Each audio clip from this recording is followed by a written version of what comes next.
नमस्कार दोस्तों, आज के इस वीडियो में आप कार्तिक मास में रोज सुनी जाने वाली पीपल पथवारी की कथा का श्रवण करने वाले हैं, जिसके सुनने मात्र से ही धन धान्य की वृद्धि होती है। इससे पहले आप अगर मेरे इस वीडियो पर पहली बार आए हैं तो इसे अवश्य ही सब्सक्राइब कर लें, ताकि आपको मेरे आने वाले वीडियोस की नोटिफिकेशन मिलती रहे और आप मेरे वीडियोस का आनंद ले सकें। तो आइए शुरू करते हैं। किसी गांव में एक गुजरी और उसकी बहू रहती थी। उसका पति और बेटा दोनों काम करने के लिए गांव से बाहर गए हुए थे। वह दूध दही बेचकर अपना गुजारा करती थी।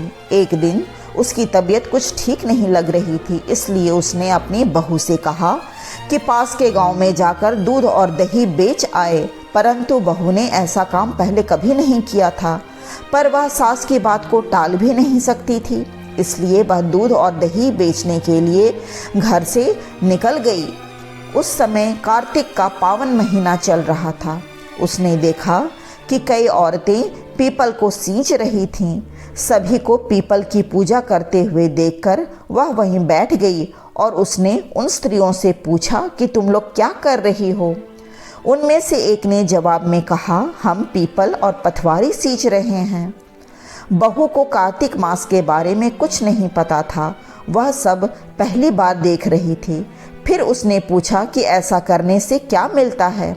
फिर उन्होंने जवाब दिया कि ऐसा करने से अन्न धन की प्राप्ति होती है। अगर किसी का पति लंबे समय से बाहर गया हुआ है तो वह लौट आता है। सारी बातें सुनकर गुजरी बोली कि तुम तो पानी से सींच रही हो, मैं तो दूध दही से सींचूंगी।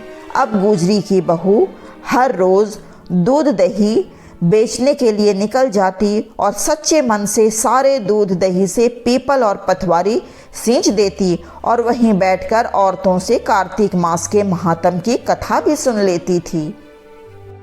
भगवान विष्णु के लिए उसके मन में श्रद्धा भाव तो पहले से ही था, परंतु कार्तिक मास की पूजा के बारे में उसे कुछ नहीं पता था।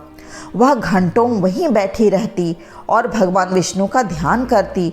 दूसरी ओर उसकी सास सोचती कि बहू को दूध दही बेचने में बड़ा समय लगता है। एक दिन सास ने बहू से दूध दही के पैसे मांगे तो बहू घबरा गई और कहने लगी कि महीने के अंत में पैसे मिल जाएंगे, सारे पैसे लाकर आपको दे दूंगी।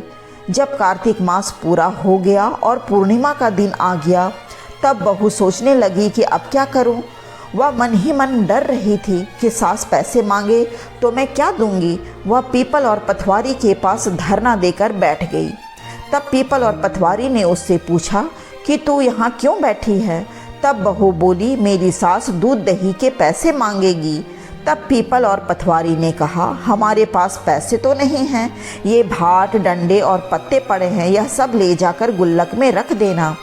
बहू ने वैसा ही किया। उसने भाट डंडे और पत्ते ले जाकर गुल्लक में रख दिए। सास ने बहू से पूछा कि ले आई पैसे। बहू ने कहा, हाँ माँ जी, मैं पैसे लाई हूँ और सारे पैसे गुल्लक में रख दिए हैं। फिर सास ने गुल्लक खोलकर देखा तो उसकी आंखें खुली की खुली रह गईं। गुल्लक में हीरे जवाहरात जगमगा रहे थे, पत्ते धन में बदल गए। यह सब देखकर सास ने कहा, इतना धन कहाँ से लाई है, दूध दही की कीमत तो इतनी नहीं होती। तब बहू ने सारा सच अपने सास को बता दिया कि उसने दूध और दही से पीपल और पथवारी को सींचा था और पैसे मांगने पर उन्होंने पत्ते डंडे और भाटे दिए थे और उससे गुल्लक में रखने पर हीरे जवाहरात में बदल गए। बहू की बात सुनकर सास ने सोचा कि हर वर्ष पीपल पथवारी की कृपा सिर्फ एक ही पर तो नहीं हो सकती है, इसलिए अगले वर्ष मैं पीपल पथवारी सींचूंगी। तब बहू ने कहा, आप जैसा ठीक समझे वैसा ही करें। कार्तिक मास के देवता सब पर कृपा करते हैं। यह साल पूरा निकल गया। फिर जब कार्तिक मास आया तो गुजरी स्वयं घर से दूध और दही लेकर निकल पड़ी। रास्ते में उसने सोचा, दूध और दही से पीपल को सींचकर क्या फ़ायदा, यह तो पूरा बर्बाद हो जाएगा। इसलिए वह दूध दही बेच आई और हांडियों को धोकर उसका पानी पीपल और पथवारी पर चढ़ा दिया। इसी तरह वह पूरा महीना करती रही। दूध दही को बेच देती और फिर हांडियों को धोकर पीपल और पथवारी को सींच देती। कार्तिक पूर्णिमा के एक दिन पहले उसने बहू से पैसे मांगने को कहा तो बहू ने कहा, भला बहू भी किसी सास से पैसे मांगती है क्या? सास के बार बार कहने पर बहू ने सास को पैसे लाने के लिए कहा तो वह अगले दिन पीपल के पास धरना देकर बैठ गई। तब पीपल देव ने प्रकट होकर कहा, तुम यहाँ क्यों बैठी हो? तब गुजरी बोली, आप मुझे पैसे दे दो, मेरी बहू मुझसे पैसे मांगती है। तब पीपल देव ने कहा, भाटे पत्ते और डंडे ले जाओ, क्योंकि मेरे पास पैसे नहीं हैं। सास ने भाटे पत्ते और डंडे ले जाकर गुल्लक में रख दिए। जब बहू ने गुल्लक खोला तो उसमें कीड़े मकोड़े चल रहे थे। फिर उसने अपनी सास से पूछा, माँ जी यह सब क्या है? गुजरी यह सब देखकर हैरान रह गई और बोली, पीपल पटवारी ने तुझे धन दिया और मुझे कीड़े मकोड़े क्यों दे दिए? तब पड़ोस की औरतें बोली, तुम्हारी बहू ने सच्चे मन से पीपल पटवारी को सींचा था, लेकिन तुमने धन के लालच में यह सब किया है। अब सास को अपने भूल का आभास हुआ और उसने कार्तिक के देवता से क्षमा मांगते हुए कहा कि हे कार्तिक के देव, मुझे क्षमा करें। अगले साल कार्तिक मास में मैं और मेरी बहू दोनों एक साथ मिलकर कार्तिक स्नान करेंगी और पीपल पटवारी को सच्चे मन से पूजेंगी।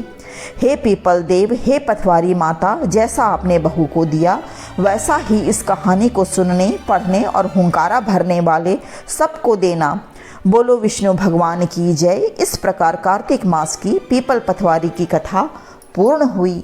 अगर वीडियो पसंद आई हो तो कमेंट में जय विष्णु भगवान, जय पीपल देव और जय पटवारी माता लिखें और लाइक, शेयर एंड सब्सक्राइब करना ना भूलें। मिलते हैं अगले वीडियो में, तब तक के लिए नमस्कार।